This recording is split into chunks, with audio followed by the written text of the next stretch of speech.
to the second of 6 Bach suites that he wrote for the unaccompanied cello. We don't know exactly when he composed these pieces, but probably somewhere in the early 1720s.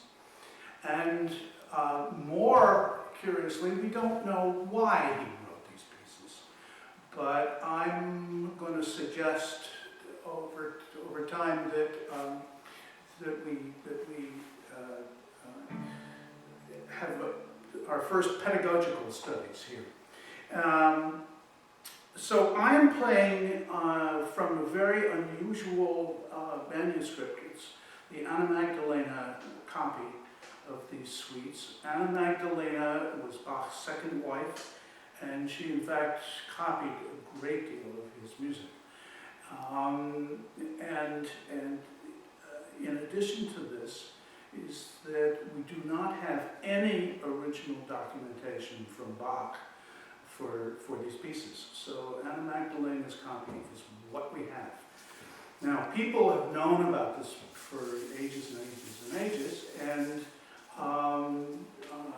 people have considered it to be so filled with mistakes that it was a license to be very, very carefree with the suites. And in fact, if you go to a library, you'll see that there's something like 20 or 25 different editions of these pieces, and they're all different.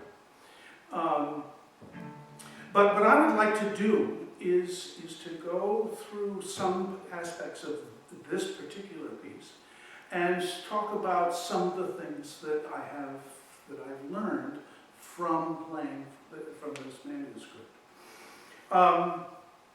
In the beginning, I played this fingering.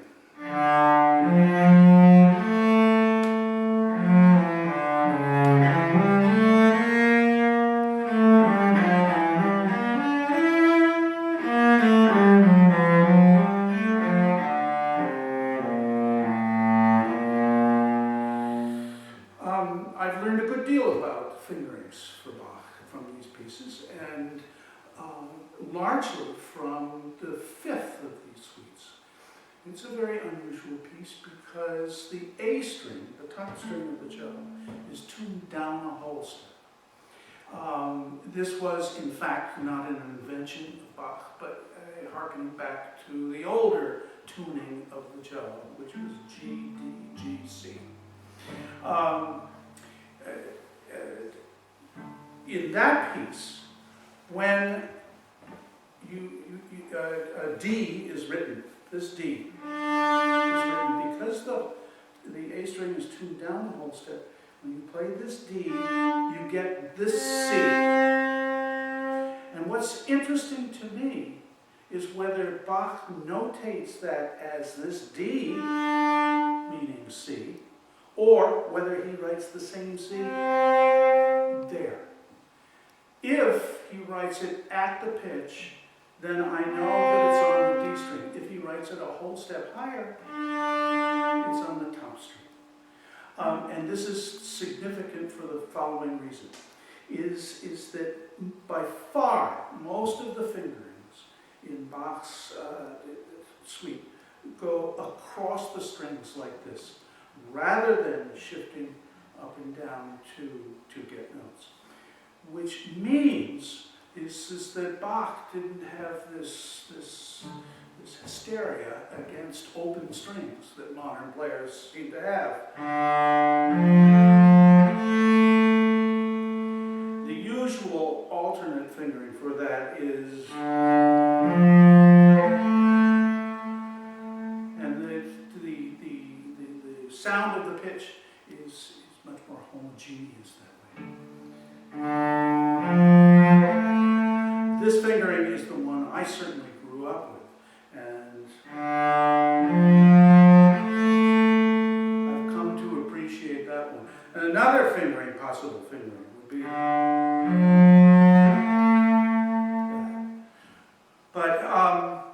But I'm going to do my fingerings crossing strings, trying to get as much variety in the sound as possible. Part of the part of the beauty of a modern fingering is that it's very, very smooth and even. But part of the beauty of this older style of fingering is that it has much more variety. This is what it might sound like.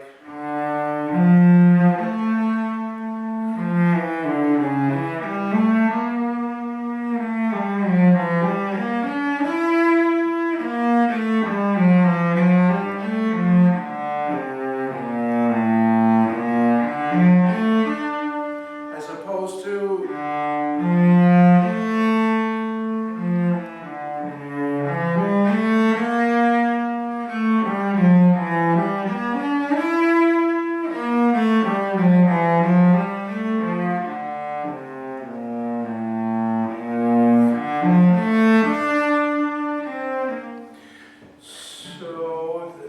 that's the fingerings. The articulations are another big subject for a cellist, whether you separate the bow or whether you slur the bow. One of the things that is absolutely true with all of these Bach suites is that there's a very large number of slurs. And that is very different from the music from the preceding. Vivaldi, for instance, practically has no bowings, and the performers, of course, at liberty to make them up in whatever artful way that they want. On the other hand, these pieces have a huge number of slurs, a large number of separate notes too. But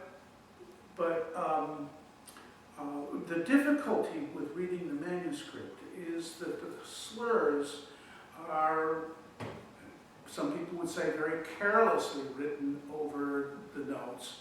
And that may be true and it may not be true. And let me just make a case for that not being true.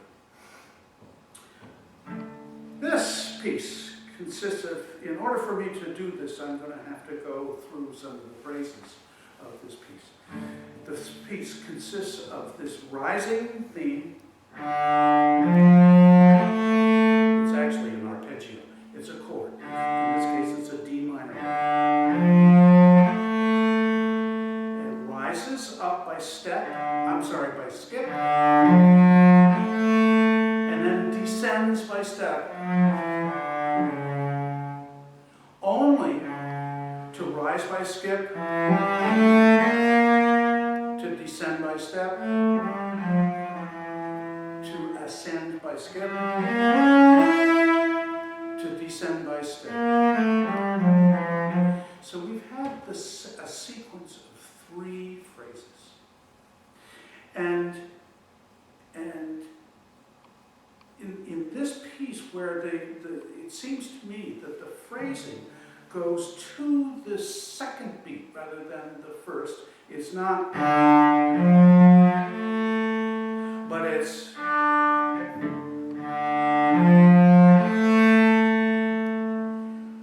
I think that this movement is very close to being a saraband. And the saraband rhythm is a very unusual one. It's a triple meter with the stress on 2 rather than on 1. And the first beat is like an upbeat to the second beat, and the third beat is almost non-existent. And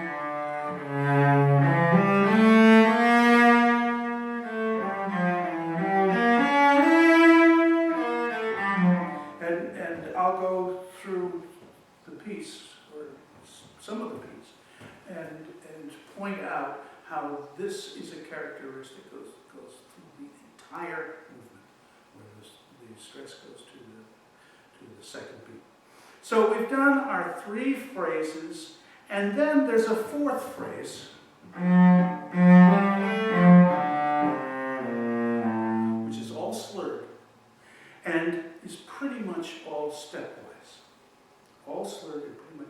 And I want to point out, it's slurred in 4 notes. And in the previous 3 measures, everything is slurred, 3 notes slurred, 1 note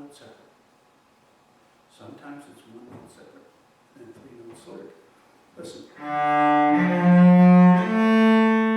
are 3 notes, 1 separate, and 3 notes, separate, 1, 3,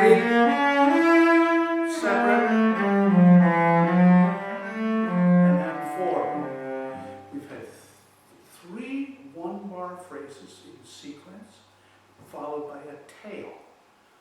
And that tail is the measure that finishes the phrase off, and that's the one with the 4. And I am here to make the proposition that this entire suite is based on prime numbers. And it's not that there aren't notes slurred in 4, but the notes that are slurred in 4 are always in secondary places. The tune throughout this piece is 1 separate, 3 slurred, or 3 slurred, and 1 separate. The next section is raising by thirds and to a long note, and then falling by step, and then a whole measure of a tail. So now instead of the beginning, which was 1 measure and then another measure, and it's 3 separate measures, now the phrase comes in 2s, in pairs. So it's the phrase, the original phrase, with a little tail and a little phrase, and there are 3 of them. And 1 separate. Now all separate. 1 separate, 3 slurred. All separate. Now, in fact, this 3rd beat here has a slur.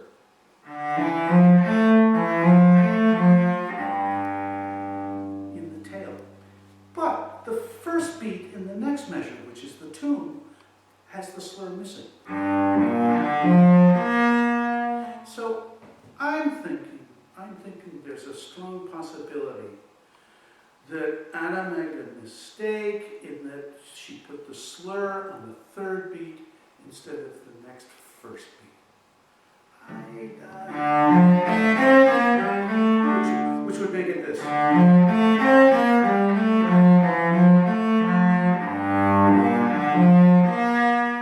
Or the way it's written is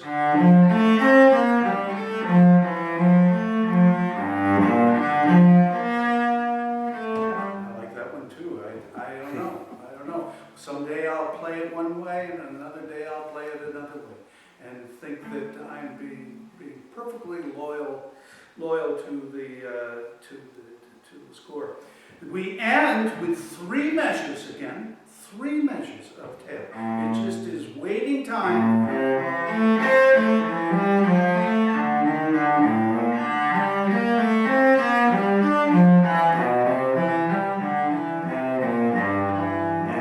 To our tune, F major instead of D minor. And then we go off into the never land of 1 separate 3 slurred. And it goes on and on and on and on and on. Sometimes there's a wonderful sequence here of 19. And the slurs are 1 and 3 and 3 and 1, and there's a mix-up.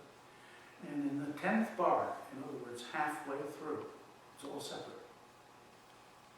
Now, you would think that there was a mistake there, and she just forgot to put in the... But since it's a sequence of 19, and since it's in the dead center, I don't know. I mean, I really don't know. I think it's quite possible that however subconsciously Bach was thinking about these numbers. It goes on for a ways, and there's a cadence. Now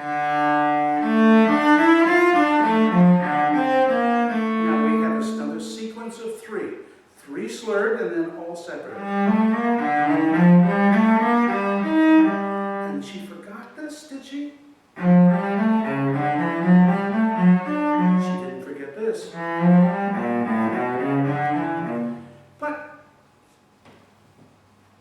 first one is slurred, the second one is not, the third one is slurred, makes its own symmetry. And since these pieces, I'm absolutely sure, are designed as exercises to study the cello, it seems to me to make sense that if you play one phrase one way one time, as being a study, you should play it another way the next time, so that you learn more. This happens throughout the suites, by the way, in many places. There's a wonderful spot coming up where the tune is spread out over the whole, well, not the whole, but the register of the cello. That's the melody, it's the triad, but it's spread apart way further, and then the tail, and spread out again.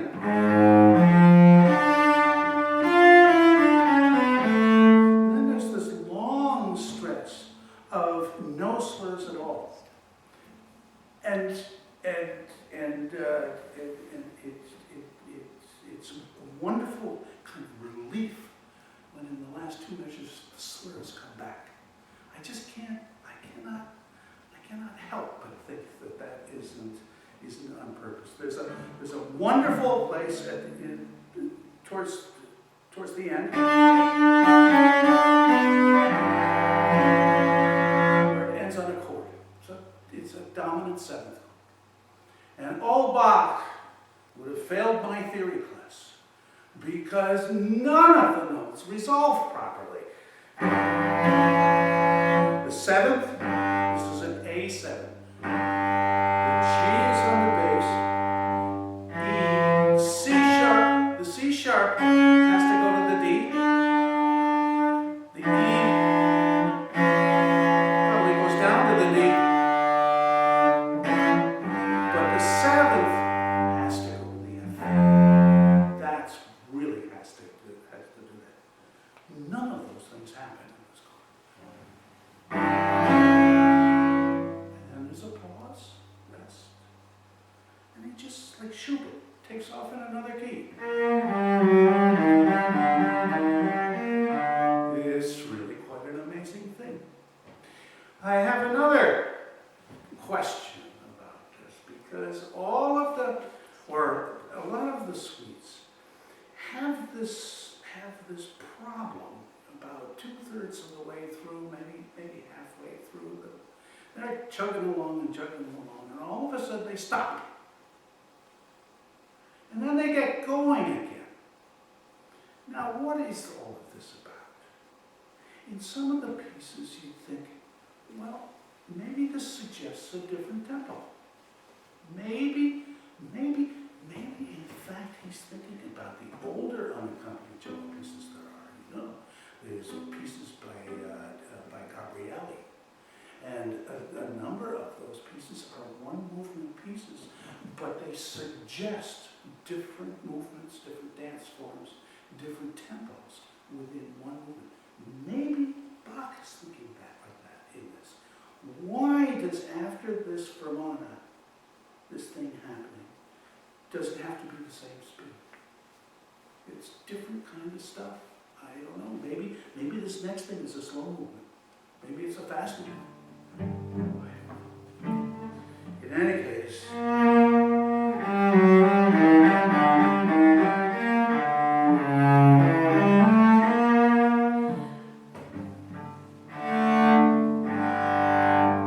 there's a wonderful spot in the first suite. Let me point out two spots. In the first suite. This is probably the most famous.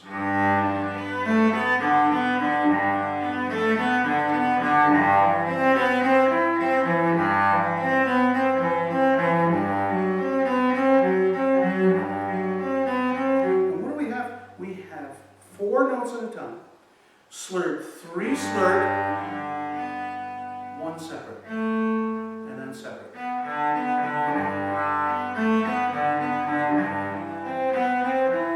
And these are chords, which we play for Bach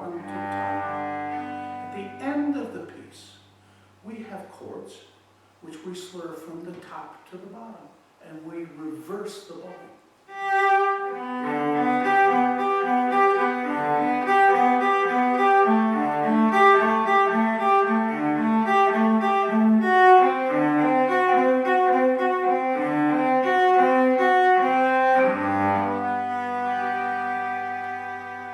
It's like those two chord progressions are mirror images of each other.